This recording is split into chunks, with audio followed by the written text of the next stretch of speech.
Hello everyone. This is section 5.3. This is some additional rules for probability. Okay, so let us begin. And the first one that you're going to notice is the basic probability notation. Probability of some event, we write P of E. Probability of the event occurring. Okay, P of E.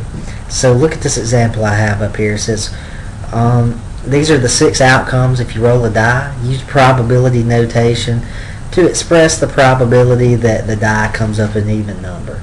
So what we have is the probability of an even number. Well, we have 6 total events, and we have 1, 2, 3 even numbers. So 3 out of 6, or 1/2, which is 0.5 or 50%. Remember, you can use either way. So 50% would be our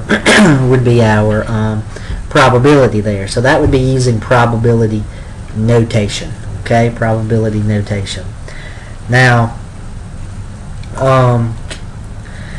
the special addition rule basically says this is, if you have 2 mutually exclusive events, remember mutually exclusive means they have nothing in common. So if you have 2 mutually exclusive events, the probability of A or B is the probability of A by itself plus the probability of B by itself. And we could continue to add, if we had more events, C, D, E, F, we could continue to add that. It's just what that's showing there at the bottom of that particular box. Okay? So here's an example. Okay, the first 2 columns of the table show relative frequency. Now, relative frequency, if you remember, we used it to determine probability, because essentially that's what it is if you think about it, because what we have is partial over total. What we want over the total. That's how we get relative frequency, if you remember. So that is that's going to help us out when it comes to the probability. In the third column, we introduce events that correspond to the size classes. For example, if a farm is selected at random, D denotes the event that the farm is between 100 and 179 inclusive. The probabilities of the events in the third column equal the relative frequencies in the second column. Okay, so that's saying what I've already said. Probabilities and relative frequencies are equal. So for instance, the probability is 0.149 that's between 100 and 179. So that's the same as our relative frequency.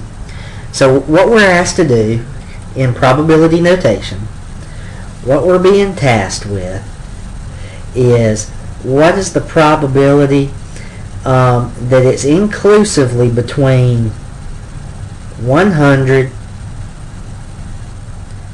and 499. Inclusive, that's why it has the equal to bar underneath it. What's the probability that this is true? Okay, that this is true. So think about what this actually means. This is the probability of A. Excuse me, not A. I don't know where I'm getting A from. If you look at 100, 100 is D. This is the probability of D. Probability of D. Or, now we're going from 100 to 499. So E or F. So if you wanted to write it in terms of events, we could write it that way. This is the probability of D or E or F. Now, these particular size acres, notice they don't overlap. You go from 100 to 179, 180 to 259. There's no overlap in there. So that because of that, we know that these are mutually exclusive. These are mutually exclusive. So what does that mean? Well, that means that our probability is the probability of D plus the probability of E plus the probability of F. which in this case is the same as our relative frequency. So what's the probability of D? Well, it's 0.149 plus the probability of E, 0.077, plus the probability of F, which is 0.106. Now add all that together and you get 0.332 for our total probability. So what that means, if you want to interpret that, is that 33.2% are between 100 and 499 inclusively. Okay, 33.2% of U.S. farms have had between 100 and 499 acres. So that's what that means. That's the interpretation of that. Okay, 33.2% of U.S. farms are between 100 and 499 acres inclusively. Okay, so that's using our special addition rule with mutually exclusive events there. Okay, hopefully that makes sense to you. Now the complementation rule is basically this: if I have a probability of E is the same thing as 100 minus the probability of not E. Now think about that. 1 is the same thing as 100%. So the probability of not E is going to be some percent. So if I take that from 100%, that's going to give me the probability of E. Okay, so this is basically the same thing as saying the probability of E is 100% minus whatever this percent happens to be. Okay, so that's basically what we're doing here. Okay, when we say the complementation rule. So let's look at an example. What we saw that the first two columns here provide a relative frequency distribution. Okay, find the probability that the randomly selected farm has less than 2,000 acres. Less than 2,000 acres. So now look at J. We're going to come up with an event. We're going to call this event J. Since we go A through I here, we're going to call this event J. And event J we're going to let that be the event the farm has less than 2,000 acres. Let that be your event. So what we want to determine here is we want to determine the probability of J. The probability of J. So how do we do that? Well, we can use the complementation rule here. 1 minus the probability of not J. 1 minus the probability of not J. Now, think about this. What is not J?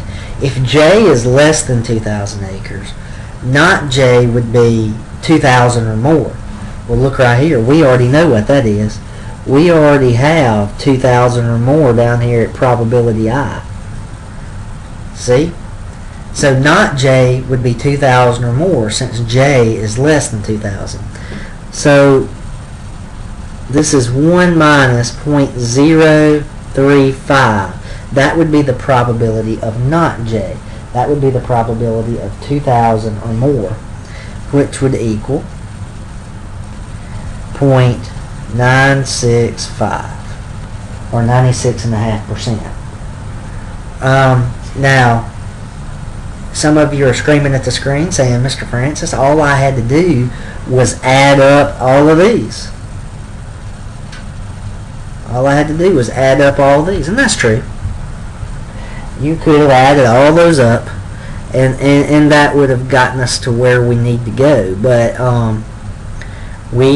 this was showing you how to use the complementation rule to be able to get there. Okay, so 50 acres or more. 50 acres or more. Well, 50 acres or more. Let's let our probability here, let's let our new event be K equals 50 acres or more. This is our new event. So if we want to find 50 acres or more, we can find 1 minus the probability that it's not more than 50 acres. Okay, 1 minus the probability that it's less than 50 acres. So how do we do that? How do we find less than 50 acres? Now, not K is the event that's less than 50 acres, so this is the same as event A or B. So the probability of A or B is the same thing as the probability of not K here, which is the probability of A plus the probability of B, since they are mutually exclusive events. So this is going to be 0.084 plus 0.265.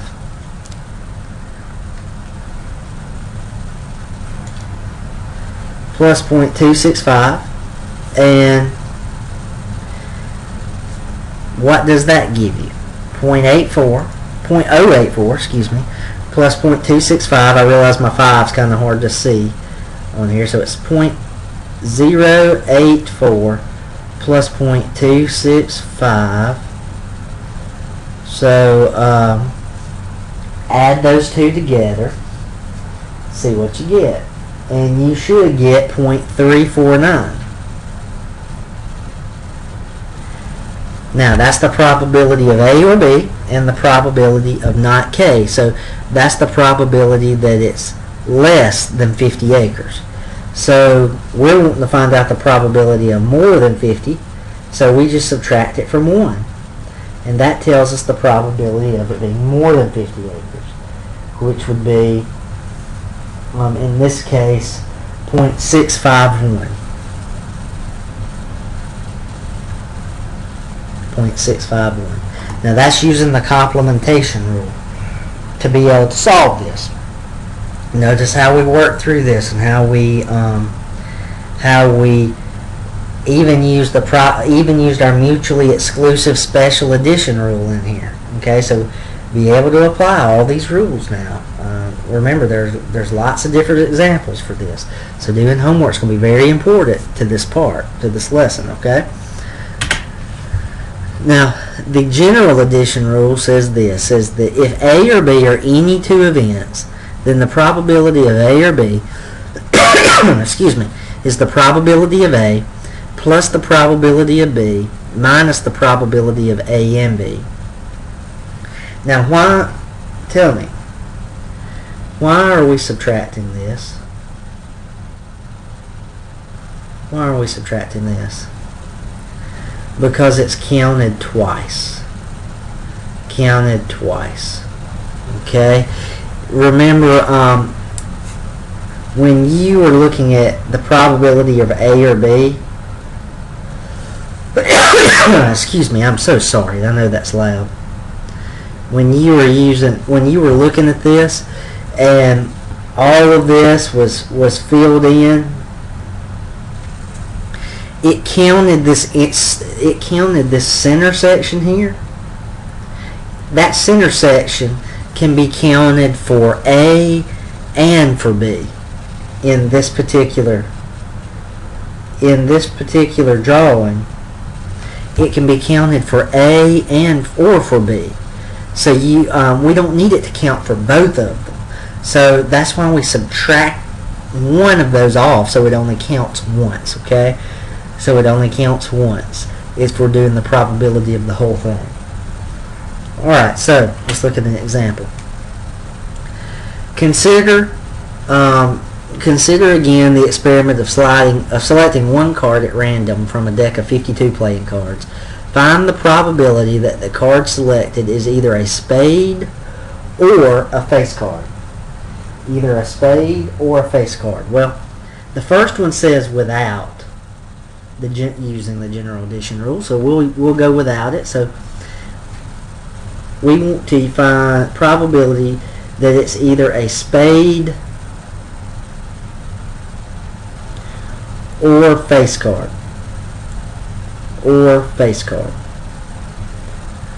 Okay, we're trying to find the probability of spade or face card.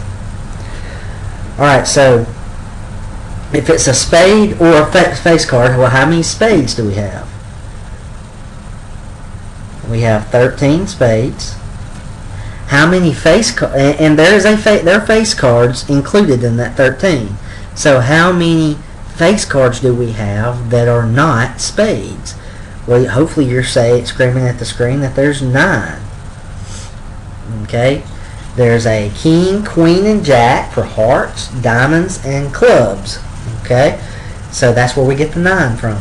Now, what's the total? Well, there's 52 cards in the deck. Remember, it's partial over total. What we want over the total outcomes.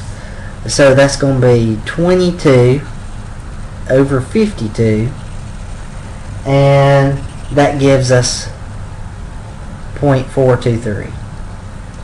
Now that's solving it very easily without the general addition rule. This is just using logic and working through it. So now let's use the general addition rule. So I'm going to let event A be the card selected as a spade. I'm going to let event B be the card selected as a face card. So what I'm trying to find is the probability of A or B, which by the general addition rule is the probability of A plus the probability of B minus the probability of A and B. And remember, we have to do this because that intersection, that middle section, is counted for both of these probabilities here. Okay, it's counted for both. It's counted for this one and for this one. So that's why we have to subtract one of it off so we don't count it twice. Okay, so in that case, what's the probability of A? So what's the probability that we have a spade? Well, that's 13 over 52, right? There are 13 spades, and so that's 13 over 52. What's the probability that there's a face card? Well, there's 3 face cards in every suit, and there are 4 suits, so that's 12 face cards altogether. So 12 over 52. Now, what's the probability that it's both a spade and a face card? Well, there are only 3 face cards that are also spades. So that's 3 over 52. So if you do the math on this, you're going to get 0.25 plus 0.231 plus, or excuse me, minus, that should be a minus sign right there, minus 0.058. And if you punch all of that out, you should still get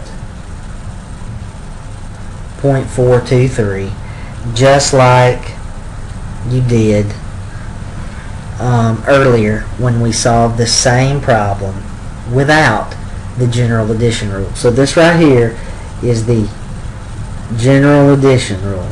Okay, so keep that in mind. That's how we use it when you in an actual situation.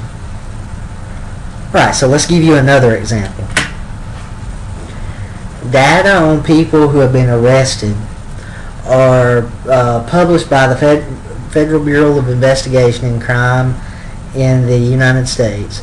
Records for 1 year show that 76.2% of the people arrested were male, 15.3% were under the age of 18, and 10.8% were males under 18 years of age. If a person arrested that year is selected at random, what is the probability that they're either male or 18? So we have 2 events. Probability that we're male probability that they're under 18. Okay? So that's the probability of A or B is what we're actually looking for. So by the general addition rule, we know this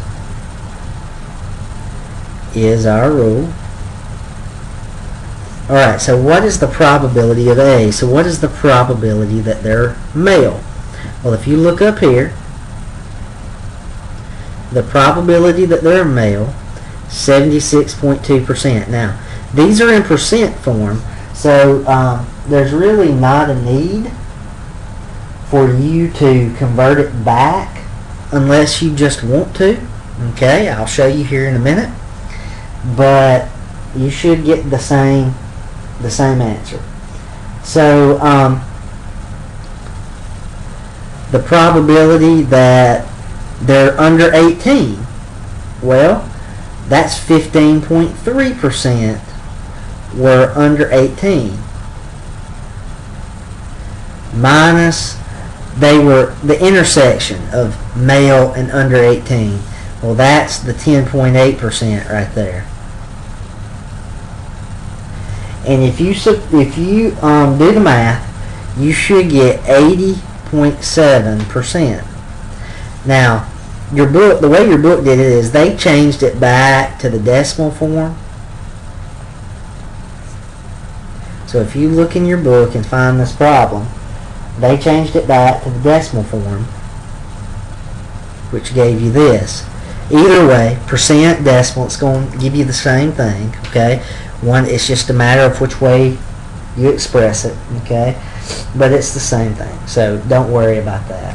But that's how we use the general addition rule for a problem like that. You got to be able to read the problem first and foremost and decide what the first event is, what the second event is, and what the intersection of those two events are.